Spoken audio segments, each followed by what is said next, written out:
You open a class in your project to add a new business rule. It's 500 lines of code, a bunch of if-else statements, and many rules added by different developers. Eventually, you find the right spot to implement your business logic, you write the code, and you pray that you didn't break anything in the process.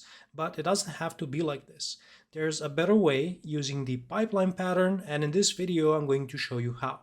Here's a loan eligibility service that implements a couple of business rules where in the end we decide if we want to approve this loan or reject it with a specific reason, where it could be any of the business rules inside of this class. Code like this is very typical in many enterprise applications. I've seen similar examples across the many projects that I've worked on, and it's always a set of rules chained as a bunch of if-else statements in a large method that keeps continually growing. It's very hard to find your way around it. There are a bunch of comments explaining why which rule is there, and it's pretty difficult to know the second order effects of introducing a new rule. You can't be sure if you're impacting an existing rule that somebody else coded, and moreover, testing a class like this is very complicated because you need to do a lot of setting up to make sure that you are respecting the existing rules while trying to test your own. Now, there's a better way to implement all of this using the pipeline pattern, and let me show you how we could get started. I'll introduce a new class inside of our project, which I will call the EligibilityContext. Now, we need to add a couple of properties here, with the core one being the loan application that we are examining. And let's say that we can only initialize this once when we create the eligibility context. But we also want to keep track of any warnings that we might run into as we process the loan application. And in the end, we may consider to outright reject the application. So we'll have an is rejected field. And then in that case, it might be useful to store the rejection reason. So let me add a property for that. To make it easier to work with this type, I'm going to add two methods. One is going to be the reject method, where we are going to specify the reason. We're going to set is rejected to true, and we're going to pass in the specific reason. And the other method is going to be warn, where we can add a warning, and all we do is just append this to our warnings list. I'll actually rename this to reason just to be consistent with our first method. Now, another thing we need is an interface to represent the individual rules that we have currently in the loan eligibility service. So I'll create an interface and let's call it an IEligibilityRule. Here I'm going to define two properties. An order is just a number that's going to allow us to execute these rules in a specific order, and it also lets us reorganize them at any time by just changing the order value. We're also going to have an evaluate method where we pass in the eligibility context, and I will actually move the IEligibilityRule into its own file. So with these two types in place, we can start pulling out the individual rules from the loan eligibility service into separate types. So I'll create a new folder called rules, and then let's go ahead and add a new class. I'll call this the age rule because this is our first check, and all we have to do is implement the IEligibilityRule interface, add the missing members, and then we're going to implement the respective values. So I'm going to give this an order of 10, and I will use increments of 10 for the different rules, as this gives me an easy way to introduce new rules in the future between existing rules. I would have up to 9 rules to add in each direction, which is probably going to be plenty. And then we take the code from the loan eligibility service, and I'll just drop it into the evaluate method, and we'll figure out how to refactor this to make it compile. So the application can be accessed through the eligibility context. So I just replace any reference to application with context loan application. Instead of calling warnings add, we're going to say context warn. And in case of a hard rejection, we're going to take the reason and we want to say context reject, drop in the reason here. And we have to make sure to short circuit the execution because there is no reason to continue. So now I have to do this for the remaining rules inside of the code base. And I'm going to drop them in to make our refactoring faster, but let's quickly review them, starting from the minimum income rule, which is the next one in the pipeline.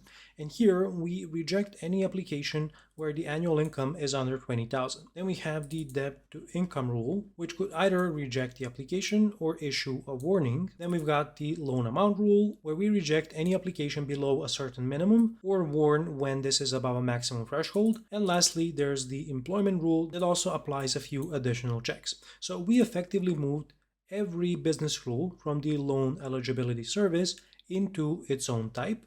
And this comes with a few advantages. We now gain the benefit of being able to test each rule in isolation.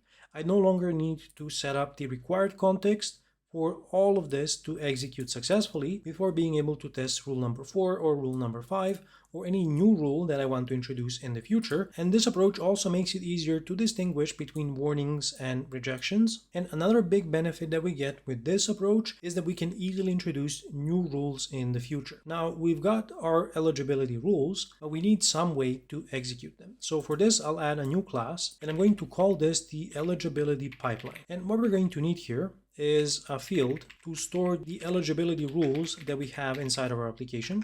Let's say we initialize these through the constructor. Now it's important that we sort them according to the order value for each rule, and then we just need a method that will return a loan decision. I'll call this method run, and it gets a loan application. We can now create an instance of our eligibility context where we can set the loan application, and then we need to iterate over our rules. So for each eligibility rule, we say rule evaluate, we pass in our context that we keep alive throughout the pipeline, and if at any point the context is rejected, we can return a new loan decision.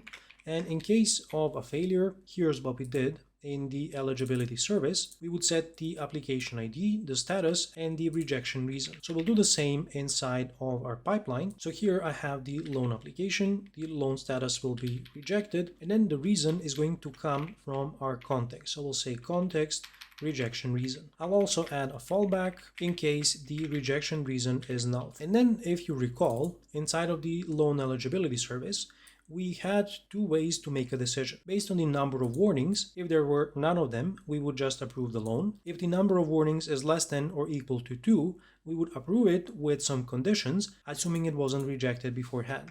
So let me drop this code here, and we have to update this code to use our eligibility context, where I can say context warnings count, and then here I'll just use the loan application, and the reasons are going to come from our eligibility context. And now the eligibility pipeline executes what was previously inside of the loan eligibility service, but in a much more flexible way that allows us to easily add new rules in the future. We have to wire this up with dependency injection, and it's going to look something like this. We add each rule as a transient service, and we also add our eligibility pipeline as a service. So now when we resolve the pipeline from dependency injection, it's going to receive the existing rules through an IEnumerable containing the individual services. It'll populate the internal rules field, and then we can use them when we run the pipeline. In essence, this is a very similar setup to the strategy pattern video that I released recently, with the difference that the strategy pattern picks one strategy to execute, and that strategy is responsible for the entire processing. With a pipeline, you may go through the entire pipeline and keep processing the same object with the option to terminate the execution at any point or until you reach the end of the pipeline. And this is actually very similar to the chain of responsibility pattern. The one difference that I would highlight is that with a chain of responsibility, you manually set the next handler in the chain. And in this implementation, we are setting the next handler using an order field. So in a way, this approach is more flexible. I'll drop in the code below to execute our new pipeline, and then let me execute both examples, and if everything works correctly, we should see the same output as in the first example. Let me do a quick scan, and I think it checks out with our first version using the loan eligibility service and our second version using the eligibility pipeline. Now, let's say we need to add a new rule to our system. For example, we aren't allowed to accept loan applications from sanctioned countries. So we're going to introduce a sanctioned country rule. And all we have to do is implement the IEligibilityRule interface. We get to decide when we want to run this, and let's say it runs as the first rule in the chain, so I'll use 0 for the order. We would have some list of sanctioned countries, let's say it's a hash set, and then we can just say if sanctioned countries contains the country from our loan application, we're going to just reject this with some rejection reason. How do we add this to our pipeline? All we have to do is register this as a new service. So this is now part of dependency injection. When we run the pipeline, this will be executed. And in the last loan application that we have here, the country code is coming from a sanctioned country. So when I execute this, you will see in the output that application number 5 is rejected. And the reason is because applications from sanctioned countries are not accepted. And this is how you can implement a pipeline pattern in your code for encapsulating chains of complex business rules. Some will also consider this a chain of responsibility pattern, and I don't think it perfectly fits the bill, but either way it's an improvement on the old loan eligibility service with the drawbacks of a bit more complexity, as we now have more moving parts to manage. We also have more classes to manage, but these classes are now tighter in scope. They are easier to evolve in the future because they only have one reason to change. We can easily test them in isolation, and we can also test the pipeline if we want to. And also our eligibility pipeline respects the open-close principle. It's closed for modification, but it's open for extension because at any point in time we can add or remove rules without changing anything about our eligibility pipeline. If you want to see how this compares to the strategy pattern, I recommend taking a look at this video next. If you enjoyed this video, consider gently tapping the like button. We don't want to be too aggressive here. Thanks a lot for watching, and until next time, stay awesome.